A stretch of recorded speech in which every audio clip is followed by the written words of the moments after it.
Putazos y Pendejadas Podcast.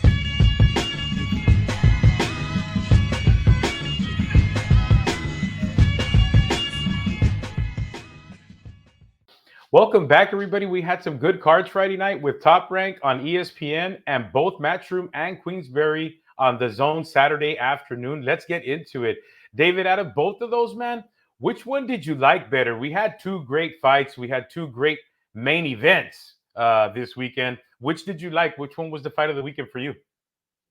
Mark, I'm still feeling the buzz after the Joshua and Dubois fight. I think the heavyweights took this weekend, man. There's nothing like a heavyweight fight, a really good heavyweight fight, and it's just one punch, and you really know this one punch can change the whole fight. So yeah, I'm gonna go with AJ Dubois.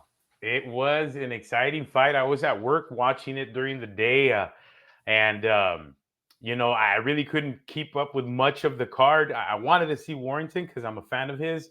But we did all stop to watch the Dubois fight, and everybody at work was just going nuts there in that fifth round, man. It was an exciting fight. Heavyweight boxing, bro. Heavyweight boxing. Man. Let's get into it, man. Let's go ahead and start with our buddy Kid Kansas, man. Let's talk about this guy. Alan got knocked out, and he got knocked out cold, man. Coach G, if you're watching the program, guys, Coach G was talking into the camera, and it looked like they had worked on something, and maybe it was, setting up perfect for them because she was talking it through. She was like, he's going to walk into it, mijo. He's going to walk right into it. And then she was like, oh, there it is. And he rolls into a right, expecting a right hand, a straight right coming in. So he guards for the straight right, rolls in. Little does he know, a looping right hand is coming in. He's blinding himself. He gets caught, and he gets knocked out cold. And you see the expression on Coach G.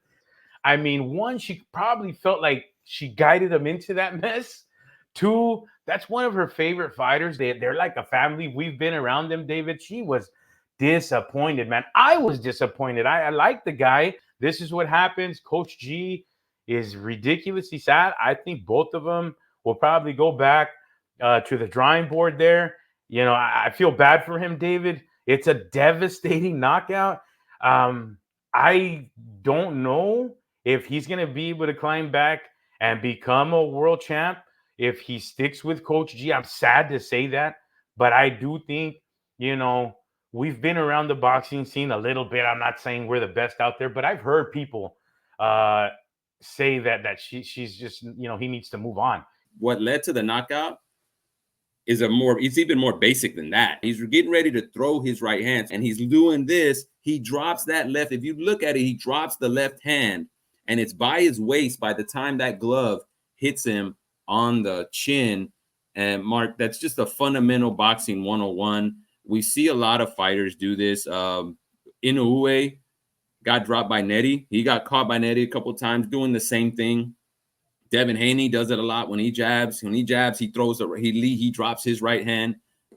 This is textbook 101 boxing. I'm not gonna act like I'm some boxing expert, but I've been in boxing gyms, I've trained in boxing, I've sparred, and I'm a novice, right? And these are the things that coaches explicitly say. You keep your hand up while you're throwing your punch. Everybody breaks this rule at some point, but it's a rule for a reason, right? Mark, this was a massive setback. This guy had a bright future, and he probably still has a bright future. It just kind of depends on him. How does he come back from this? Some guys are never the same. Some guys can brush it off. We wish Kid Kansas well. I think he can learn from this. He can come back. He's still got a lot of time. He's a young guy. He has a lot of talent. He's dedicated to the sport. You gotta focus on those fundamentals. You have to have the fundamentals down, and then you can start doing the next level stuff. Well, let's move on to Munguia, David. Munguia stopped his guy looking bad. I think he looked better against Canelo, in my opinion, man. Look, Munguia, I think he didn't know who he wanted to be in this fight. I don't know why he left Freddie Roach. He looked really good to me. He was on his toes. He changed his stance a little bit. He doesn't lunge in anymore. He doesn't lunge in at all anymore. In this fight, he didn't lunge at all, coming in with that vulnerable chin. So he's fighting very different. But then at times he does want to be that aggressive guy. So he was trying to decide who he wanted to be. Meanwhile, he had a game opponent in front of him who was ridiculously smart and very, very good. The guy had like 100 amateur fights won in a row. I mean, the guy knows how to fight.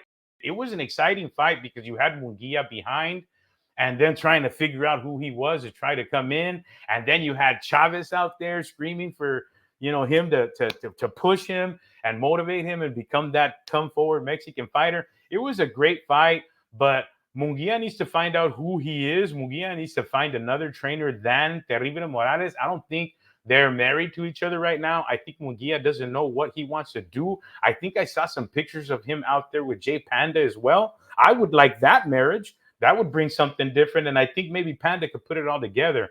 But I think that should be his next move. But that was the fight of the weekend for me, simply because of, the name, Chavez out there. He was behind. It was more of an entertaining fight.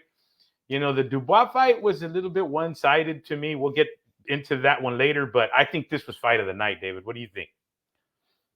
I can tell you why he left Roach. I mean, there was basically a difference of philosophy. Munguia likes to train in altitude. He thinks that gives him a better edge. Freddie Roach doesn't want to leave Hollywood. He likes to stay at the Wild Card Gym. Munguia purchased the gym from GGG's former trainer, Abel Sanchez, and he has that gym up in Big Bear. Munguia wants to train up there. Roach wants to stay down in Hollywood. So that's why they split. I also think Munguia looked better under Roach. So, he needed a trainer. He's familiar with Eric. And so that's why that kind of happened this training camp. I don't think Munguia looked bad. I think Banzinyan was just good. He was in a competitive fight with a competitive opponent, and that's what we want to see. I don't expect Munguia to dominate everybody that he's in a ring with. Banzinyan, we didn't know much about him, but he's highly rated in all of the sanctioning bodies. And he's highly rated for a reason, because he's a pretty good fighter. And we saw that. He really set the tone for the fight, Banzinyan, by jabbing. He had a solid jab, man, and Munguia could not get inside the jab, and I think that was part of the problem. Munguia wanted to go in, but he couldn't.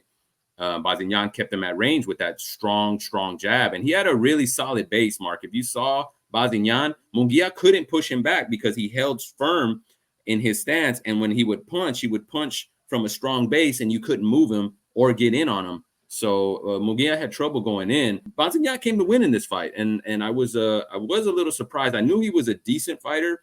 I did think Munguia was going to roll through him. I was surprised by how sturdy Banzinyan looked early on. But right around the 5th or 6th round, you started to see that left hook come in, and Munguia had been working it up and down. Like throughout the fight, he was getting it in at the bottom, to the body and up top. That was starting to have its effect, because right around that time when Munguia started turning up his offense, Banzinyan started slowing down, and he wasn't jabbing as much. I think Banzinyan started slowing down because of the pace and the intensity of the fight. Munguia is a well-conditioned fighter. If nothing else, he's a well-conditioned fighter. You won't see him tired. And if you do see him tired, he'll get his second win and come back strong. At the end of the fight, Mark, Munguia called out Plant and Berlanga. I think those are all fights I'd love to see. I hope they make it happen. Yeah, man, that was an exciting call out. Who would you rather see him with, though, David? Honestly, man, I can't even call that, bro. I think Berlanga, just because of the Mexican-Puerto Rican angle, that could be a good fight. I wouldn't mind Munguia versus Plant either. And then Billy, I mean, honestly, Mark, I don't have a preference, man. Any combination of Plant and Billy, Munguia and Berlanga, give me some more. I want to see those fights. Yeah, I want to see Plant versus Berlanga first, and I have Plant beating him on that one, and then I'd really like to see Plant Munguia. I think that's the more competitive one of the the trio. Yeah, I can see definitely want to see Munguia Plant, man. I don't want even next, but I'd like for Plant to shut Berlanga's mouth and beat him. I'm a Plant fan, man. I'm a Plant fan. Anyway, David, I'm not a big Euro fan, but I'm a Warrington fan, man. I like that guy. And I'm a big fan of the 130 division.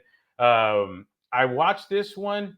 I like Warrington, but he got beat, man. He got beat clearly in a real clean fight, too, man. These guys weren't doing a lot of holding. They were punching each other. They were touching each other. They were doing a lot of work. It was an entertaining fight. It was definitely Kakachi's fight. Listen, Kakachi's in the 130 division. He's one of the title holders. He defended it. This is his first defense, I believe. He's the IBF title holder. No, it wasn't. It wasn't a defense because Warrington wasn't ranked in the IBF for this belt. Wow. It wasn't a defense. I didn't know that. Yeah, it wasn't on the line. So the Had belt wasn't on the Kakachi line. had Kakachi lost, the belt would have went vacant because there is a mandatory challenge or a number one ranked challenger right now is Eduardo Sugar Nunez. Yeah. And he's up next for that belt. So they didn't. Now it wasn't fair for Warrington to get a shot at the title. Now, David Kakashi, and you told me to watch Sugar Nunez last night. I did see some Sugar Nunez, and I like me some Sugar, man. I really do. Now, listen, between Sugar Nunez and your Oshaki Fosters out there and your Concexiaos and your Valdezes even, Kakachi, is he going to last as a title holder? I don't see him beating Sugar Nunez. I don't see him beating or even competing against a Nunez after what I saw last night. Or even competing with a Shocky Foster or a Concexiao. I just don't see it, man. I don't think he's going to hold his title too long. Do you see Kakachi as a true champ and being able to take on guys like I just mentioned? I don't see this guy holding on to this title too much longer. Well, Kakachi is a big 130 pounder. He's big, and as you could see with Warrington, Warrington gave him a tough fight, and Warrington gives everybody a tough fight. Warrington comes to throw down, man, and he's very, very motivated. He's a tough out for any fighter. So I think Kakachi won handily. He didn't really struggle with Warrington. He had some tough rounds with Warrington, but he didn't really struggle with him. So I wouldn't say that because of what I saw against Warrington, he's not going to compete with the other 130 pounders. I think he can. Sugar Nunez, well, let's see. You know, we fight the fights for a reason. Kakachi is a big guy. He does have a long reach, and he's pretty tall for the 130-pound division. He's going to give anybody some problems at 130 pounds. That's why we fight the fights, man. So I definitely want to see what happens with him and Sugar Nunez. That would be a good one once that fight is made official. Yeah, you know, he's good. He's got some skill. You know, he beat Warrington, but you know, your Supernovas and your Sugar Nunez. They've all shown they're vulnerable, man. They've all shown that they're vulnerable. So I mean, there's nobody at 130, save for maybe Navarrete. And even Navarrete looked vulnerable recently because of his bad training habits, right? Like everybody at 130 is pretty vulnerable, man. So you just got to let them fight it out and see who comes out on top. Well, I like this division, man. I really do. 130 is really competitive right now. I see the belts changing a lot. I don't see Kakachi beating those bigger guys and you know, bigger names. But Sugar Nunez is not, in my opinion, a bigger name than Kakachi right now, obviously, because Kakachi's a world champion. But even him, I think, is going to be able to beat Kakachi. But let's move on to the heavyweights, man. The big guys on the zone. David, the zone yesterday afternoon. I'm telling you, it was a barn burner. It was kind of one-sided, but it was an exciting one-sided fight. You know what I mean? We've been having a couple of those recently. Yeah, you know, it was totally one-sided. You just wondered if he was going to be able to hang on.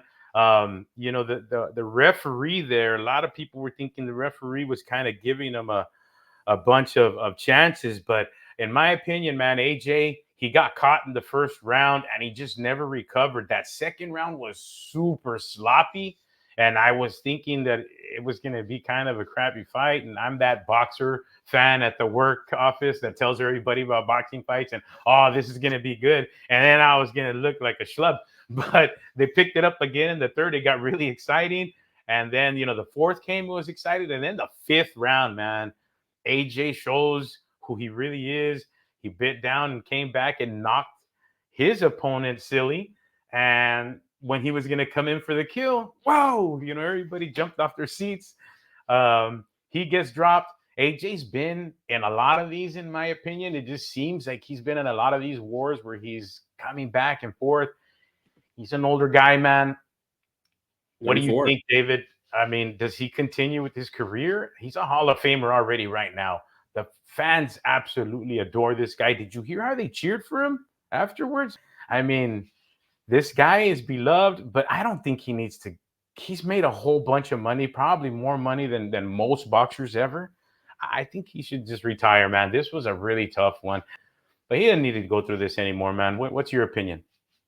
Yeah, I don't know. I don't want to call out for retirement after every time a fighter loses, but you're right. AJ's been doing this for a while. He's been in high profile fights since his mid-20s. He doesn't sound like he wants to retire. I kind of leave that up to the fighters. He hasn't looked bad where you say, oh, for his health, you would want him to retire. It depends on what he feels in his heart. And I think I like his attitude. He says, hey, we rolled the dice. We took on a risky opponent and we lost. And that's part of the game, And I think that's true. And people need to relax a little bit and just a loss.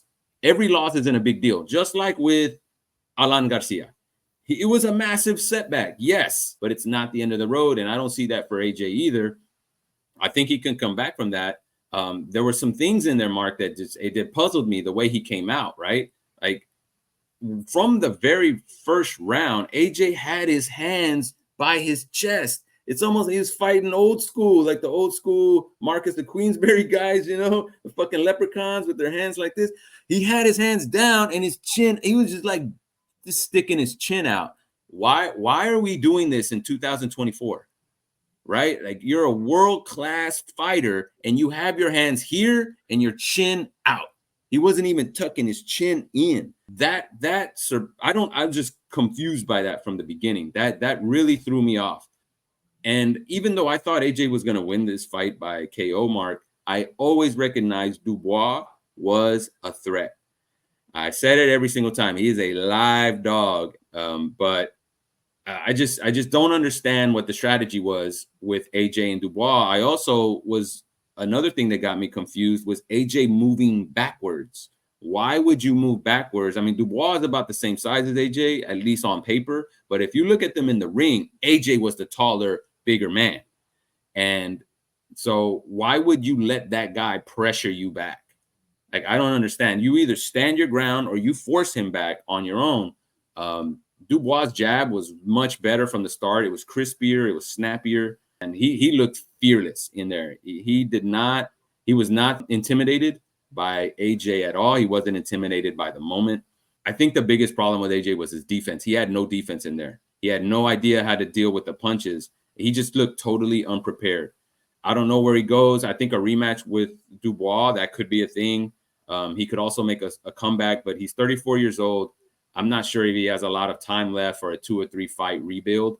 But when it comes to Dubois, he's definitely looking at the winner of Fury versus Usyk.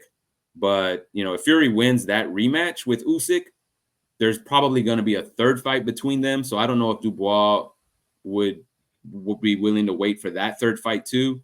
That's where a rematch with AJ makes sense. But yeah, man, that was an exciting heavyweight fight.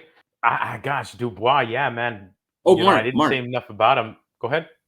No, can we talk about the stadium experience for a second? Wasn't that an impressive sight, man? You and I both went to the Pacquiao fights at AT&T Stadium in Arlington, Texas. So I've seen 3 fights in a stadium setting, man, and I always enjoyed them. It always felt like a big event.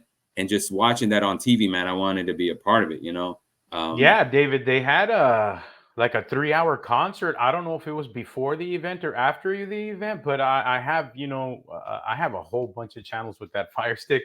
And sometimes at night, I usually go to the pay-per-view just to see if there's fights anywhere around the world. There usually is. And said Riyadh season. I said, they're probably doing the playback. Nope, they were still going on with concerts from. It was a live concert at Wembley. I know they had Liam Gallagher right before the main event, but he only did like 2 or 3 songs or so, something like that. So yeah, I guess what I'm saying is they had a concert atmosphere. They were playing some rock and roll. Was. It absolutely was. Rock and roll. So I was like, wow, these guys put on a, but he does that. He brought in Eminem over here. Yeah, and you know what, man?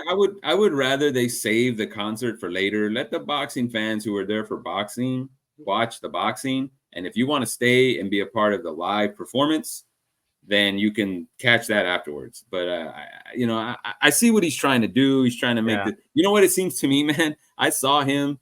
We're talking about Turkey Al Sheikh. He was sitting on the front row ringside, and he looked overwhelmed, man. He was sitting there, kind of just like we would be sitting on our couch watching the fights, and you just saw the look at his face. He looked just like he was in bliss. You know what I really think this guy's trying to do? He's not trying to save boxing. He's trying to throw the biggest fight parties on the planet. That's what he's trying to do. Yeah, He just wants to be a part of a big fight atmosphere. No, I'm kidding, but that's what it felt like. It felt like a big party. Well, in my opinion, Munguia Banzinyan was fight of the night, but Dubois was the fighter of the night, man. He made the biggest name for himself. He made himself a whole bunch of money in the future and has solidified himself as a real heavyweight champ. He might be fighter of the year now. He's of the year? out. Well, fighter. He's fighter of the year. Yeah. Well, shoot, dude, this is definitely Dubois' weekend. There's an opinion on what fight was better or what fight was more exciting, but no doubt that Dubois was the fighter of the weekend, man. Join us next week, guys. That's all we got for you this weekend. We are going to start watching some football after the boxing, people. After the boxing. Boxing is our main sport. Ain't that right, David? That's right, man. Number one. Well, that's all we have for you this weekend, folks. There is a debate on which fight was the best. Leave us a comment. Let us know what fight you thought was the best over the weekend, and we will see you next time.